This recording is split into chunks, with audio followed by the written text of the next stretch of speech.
The week, getting ready to play LSU, like I mentioned. Great football team, historically great. I think great is the way to describe them now when you watch their film.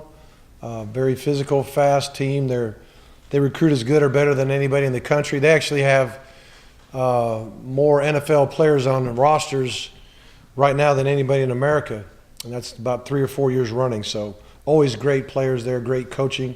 Coach Ogeron has done a wonderful job there of recruiting and motivating his team. Just watching spring game, you can see the talent base they got and they have, and just the way they get after it. Their defense does a wonderful job.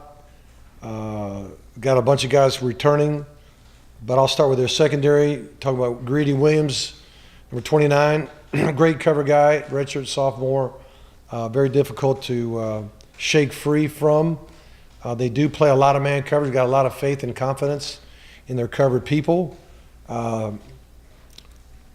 Kelvin Joseph is number one, is a guy that was a true freshman they had scheduled to start, but now that Fulton is reinstated by the NCAA, I imagine we'll see a good bit of him, number 22. Their safeties are both back, Delpit, number 9, and Battle, number 26, super physical guys, very athletic guys, and again, can cover very well because they do play a good bit of man coverage. Devin White is kind of the hub of their defense, the heart and soul, number 40. Had 133 tackles last year, 14 tackles for loss, 4.5 sacks, had a pick, had a fumble recovery. Just perpetual energy, physicalness. A guy that will ignite his teammates with his play, his physical play, and just the way he goes about his business. Got a couple guys that have played on the edges, but were not always starters last year. Rashad Lawrence, number 90, 6'3", 300-pound junior.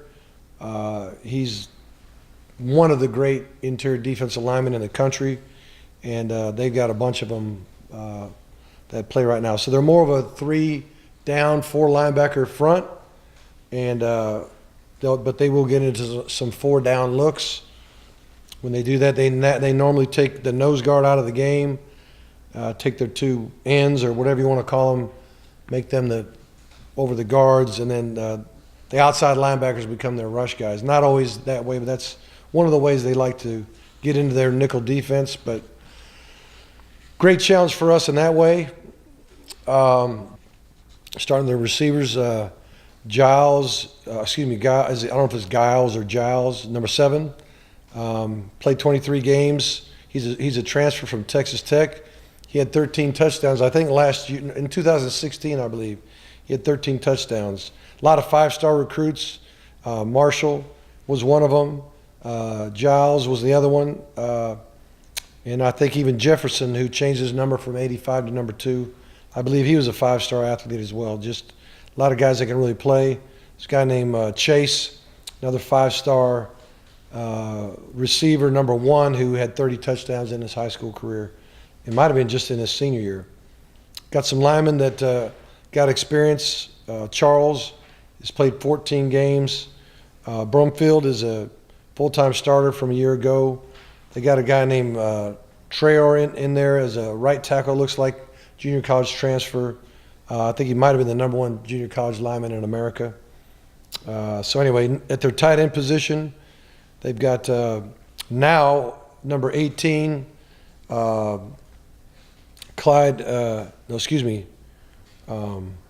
he's number 18 now. He was Moreau.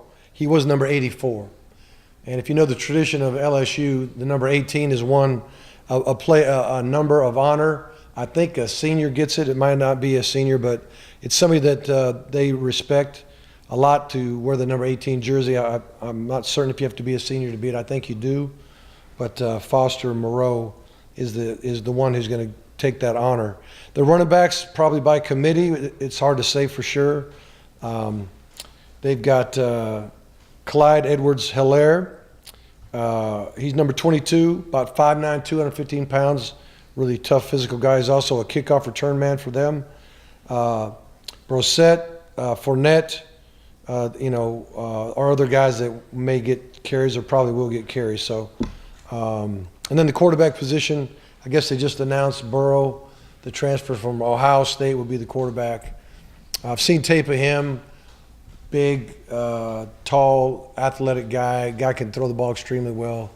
Guy that obviously is a mature guy to get your business done academically and get to the point in his career where he can come in and walk into a program like LSU and become their starter the very first game. There's a lot to be said for that. So, For guys with different styles, what is the challenge specifically? yeah, when you're facing a running back, you pretty much got to defend the scheme. They're going to run certain plays, no matter who the running back is. One guy might have a better ability to catch the ball out of the backfield, and you might have to make some adjustments there, trying to make sure you get a good matchup, not a bad matchup. The thing about when you play man coverage, it's not just DBs and receivers. There's receivers and running backs and linebackers and safeties that got to cover people too. And you can get yourself in a bad matchup if you're not careful. Yeah, I've never been in a stadium like that. I've never been in that stadium. Are you getting a chance to walk through on Saturday? Yeah, we're going to try to as soon as we get in town, we're going to try to go over there and take a peek. I think LSU's played in it 3 or 4 times and never lost. So I'm sure. I don't know how recent that is. I don't know if the kids saw it last year or not, but we're going to at least get our team in there and let them look. And it'll be nothing like game day, I'm sure, but at least they'll have a little bit of an idea what they're up against. Oh, I think without question, there'll be more crowd noise than we can handle with our verbal cadence. I mean, we'll be nonverbal, and I would say there'll be enough people from Miami to probably do the same. One year at Georgia, played Boise State in the dome, in the old dome, and they might have had 10,000 people there, and we're thinking, no problem, we'll use our verbal cadence and we'll be just fine. It was so just the 10,000 made so much noise in that enclosed space. We midway through the first quarter had to go nonverbal communication, which that was a coaching error. Just assuming it was not going to be that loud, and I was wrong. So I'll never let that happen again. Our uniforms? Yeah. Oh, I think they're awesome. I think that it's going to be a lot of fun. The fact that the parlay uniforms we're having that Adidas put together. I think everybody knows the deal, but there's a lot of waste in the ocean, and a lot of it's plastic, a lot of it's different other things that can actually be recycled and reused. And I think the thought of taking notice of that type of issue and getting people, making some awareness of it is good. I think at the end, the jerseys will be auctioned off for a good cause for I don't know if it's our marine bio or. Yeah, so I mean it's gonna be good for that, and kids love that stuff. They like a little bit different uniform. I'm more traditional, more of a traditionalist, but I've learned over the years that if it's something as simple as that creates excitement and creates fun, and for our guys and for our fans, then I'm all for it. Oh, excuse me, I'm gonna make one more point. We are gonna have a decal on our helmet to honor what happened at Stoneman Douglas High School. And I know our baseball team had a decal on their helmets, and there might have been other sports I think that might have done similar things, but we will have a decal. Margaret Stoneman Douglas, MSD, will be on our helmets to honor those families in that school. I'm sorry. You know what? I don't know that for sure, but I know it'll be game 1. Yeah, Rousseau. I'll say this: Rousseau's going to play. He's going to play a lot. So, I think that's where he is on the depth chart. I'll be honest with you, I didn't look at the defensive depth chart before it went out. I should have probably, but I'm just trying to get a first down and a touchdown in the red zone, right? I want to do that too. Amon Richards has had a good camp. There's a couple days when I don't think he tweaked his hamstring or whatever, but I think he was a little bit tight here and there. And anytime you have a hamstring injury like he had a year ago, you want to be careful. And so there was a couple days that I think he was being a little cautious, and I was getting a little concerned. This is really early in camp. And then, I don't know, one day out of the blue, he just started going full speed again, and he hasn't looked back. So he's had a really good camp. Yeah, Malik is constantly getting better, more comfortable with what we're doing. And there's a lot for knowing what to do, exactly knowing how everything works, understanding our system, how it relates to our defense and any defense that we play. Plus, whatever it is, 13 games of experience.